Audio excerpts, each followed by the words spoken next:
Thanks so much for joining us on CBS News Colorado for a Broncos season preview. CBS Colorado Sports anchors Romy Bean, Richie Cozzolino, and Rod Mackey joining me here on set. Of course, Broncos and Raiders coming up at Mile High this Sunday at 2:25. We will have that game for you on CBS Colorado. So, open-ended question. I don't know who wants to go first. How are we feeling about Sunday's game? I think we're feeling excited. I mean, it's the debut of the Sean Payton era, and I think we all have a lot of questions, though. What is Russell Wilson going to look like? How is he going to utilize Russell Wilson? The running backs, is Javonte Williams going to be, fully ready? Jerry Jeudy now is a big question. Great to see him back out. So I just think there's so many questions. There's some similar pieces, but a lot of new, and so you're curious to see how they come out.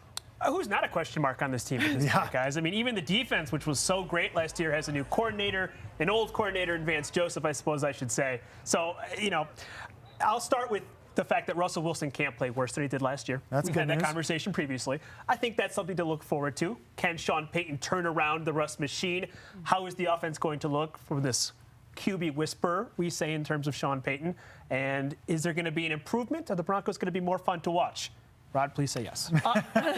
As you said, can't be much worse. Now, with the CU, we're like, okay, there's never been a team going into that TCU game that I had less of an idea about. So I think we have a little bit better idea about what we're going to see from the Broncos than we did from the Buffs. Let's hope it turns out the same way. That's for sure. I think one of the big questions is, and Tyler Columbus would appreciate this comment, what are the guys up front going to look like? How will that offensive line look? Because you have got to keep Russ upright. Sacked more than any quarterback last season in all of the NFL. Now, we all know he's lost 15 pounds. He looks good. He's running Russ now, so it's a little bit different. It does concern me. Now, Jerry Jeudy looked good in practice. I was surprised to see him bouncing back so fast. But you want those weapons for him. You don't want guys to be able to tee off on Russ. I think P. Ryan, I think Javonte both look good as a running game. Cortland can't do it all by himself. Will Mims step up? That's the thing. Help Russ out. You don't want him to be too much time behind the line. Romy, your thoughts on this? Realistic expectations for Sean Payton as a first-year head coach, and specifically this Broncos offense. No Tim Patrick yet again this season. Jerry Jeudy not at 100%. How does that affect this offense as they head into week one? Well, I think the craziest thing that we've all been saying is 4 wide receivers made the initial 53-man roster. Why? You got to think Sean Payton has a plan for that he's going to utilize the tight ends more, that I think he's hoping to play a lot of bully ball, and that comes in with Javonte, Samaje, and even Jaleel McLaughlin, but then ties into, again, how are the guys up front doing? But I do think he wants to play kind of a lot of bully ball, but it's going to be interesting, like you said, especially that wide receiver position. But when you talk about expectations as a whole, I've always said this. I think the over-under is like at 8.5. For me, I'm taking the over because Sean Payton alone should give you 4 more wins. You look at the Broncos season last year, there's at least 4 wins that they blew because of bad coaching, because of bad clock management. So if that team, with all those injuries, could have theoretically won 9, there's no reason to think that Sean Payton, a competent coach, can't do at least that. We talked about Jerry Jeudy and his injury issues. Let's take a look at this schedule right here. You got the Raiders and the Commanders at home. Then you go to Miami for week 3, at Chicago, the New York Jets and Nathaniel Hackett, and then a big one Thursday night at Kansas City on October 12th. Of course, we know about the losing streak that the Broncos have had to the Chiefs. Rod, what are realistic expectations? See, I think the biggest game is that Jets game. That's really, I think, the one that's the biggest game because that's going to turn it one way or another. You figure they're going to split the first 2. Then the Chiefs, I mean, it'd be great to put an end to that 15-game losing streak. It's going to happen at some time. We don't know when it's going to be. I think that Jets game is going to be huge. I think realistic, as I've gone through several times, and I'm right on 9-8 and 8-9, and I keep going back and forth, and I don't know if that's going to be good enough to back into that last wild card spot. It would be great, but I think that's why the Jets, everyone's on the Jets this season. Everyone loves the Jets. That's a big game for the Broncos. The fact that it's here at home, I think, really turns it to Denver's way. What game are you looking at, Richie? Well, first of all, remember when we talked about how all the Broncos need is a quarterback? Yeah. And they're Super Bowl contenders. So let's pump the brake on the Jets, I would say. I look at that schedule and I go, the Broncos should be 3-1. I really do think they should win and can win their first 2 games at home. Miami's tough with Tua, of course, in that offense. But you're exactly right, Rod. You look at the Jets, you look at the Chiefs. Those are your 2 prove-it games. If you go into one of those 2 on the road, you beat Aaron Rodgers, and you, by some act of God, beat Patrick Mahomes, I think you're in good shape. And then you go down the rest of the schedule, don't know what exactly Jordan Love's going to look like in Green Bay. Bit of a meat grinder, I suppose, with the Chiefs and the Bills, and then schedule kind of opens up. I think the Vikings were a little overrated, and you got a good game against the Browns as well.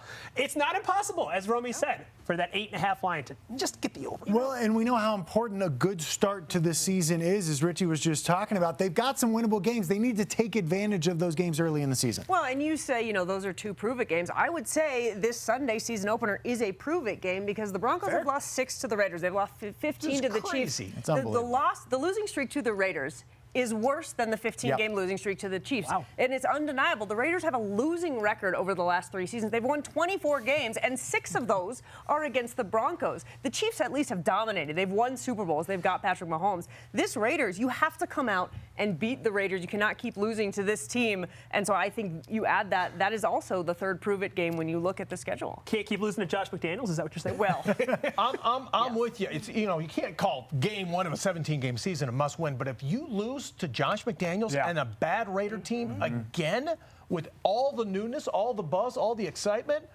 I mean, the Buffs are already the big story. That's going to knock it really deflates the balloon early on in the season. Have to win Sunday. And what's crazy is we're sitting here like, hey, that's a very winnable game. The Raiders are saying the same thing because they got their Broncos number over the past 3 seasons. So I think that obviously is probably part of the conversation that we're having here and in Vegas as well. As you take a look at the back half of that season, Chargers twice in the last couple of weeks, and then they will bookend the year, beginning with the Raiders and ending with the Raiders as well.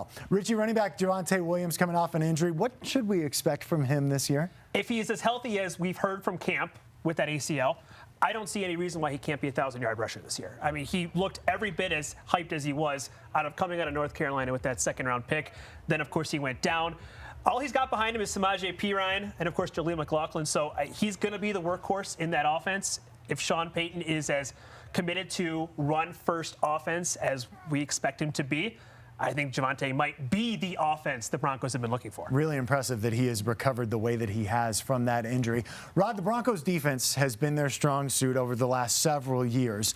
What should we expect from them this season? We know they've got a couple stalwarts when you're talking about Pat Surtain and Justin Simmons. How do you see the rest of that defense shaking out? I really think, I look at this football team, and we've been watching them, and let's hope the record's not the same, but it really does feel a lot of deja vu all over again. The defense is without a doubt the strength of this team. I think the fact that Justin is back and healthy is a big deal. Pat Surtain is a special football player. That's why that draft was successful, is because of number 2. He is really something else out there. He's not champ, but he will really try to shut down that one side of the field. Of course, he's going to be interested to go against Davante Adams again with the Raiders and get a little payback from that. But I'm excited about the defense. I think they'll be good up front. I don't think they're going to be quite as good as they've been before.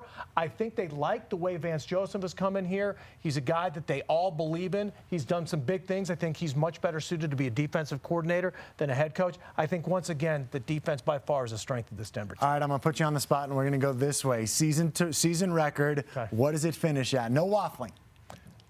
I'm going to go because he's waffling.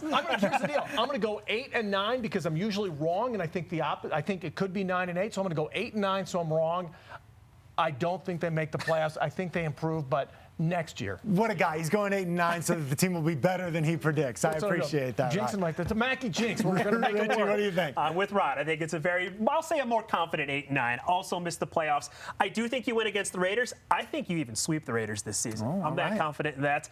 Maybe we won't bring up the Chiefs right now because then you're really talking about being playoff contenders. 8-9 is my prediction. Romy? I'm an optimist. Look, if you've ever watched any of these season openers, especially our Rockies predictions, you'll know that sometimes I'm blindly optimistic. All right? I picked 8 wins for the Buffs. I'm going with 10 for the Broncos. Okay. All right. I like that. Yeah. That gets them in the playoffs. Yeah. And you know what? Everybody laughed at my 8-win Buffs before that TCU opener. Nobody's laughing those now. 2 picks are pretty good. Your Rockies pick, forget about Rockies that. pick credit, but 10-7. All right. That's going to do it for us. Thanks for joining us. I'm going 8-9 too. Yeah. Not nearly as You're welcome, optimistic. Broncos country. That is going to do it for us. Thank you so much for joining us for our Broncos season preview. A reminder, the Broncos kick off the season at home this Sunday. 2:25 is kickoff against the Raiders. You can watch that game on CBS Colorado, and make sure you stick with us after the game for post-game coverage on air and on our streaming service, CBS News Colorado. Let's ride.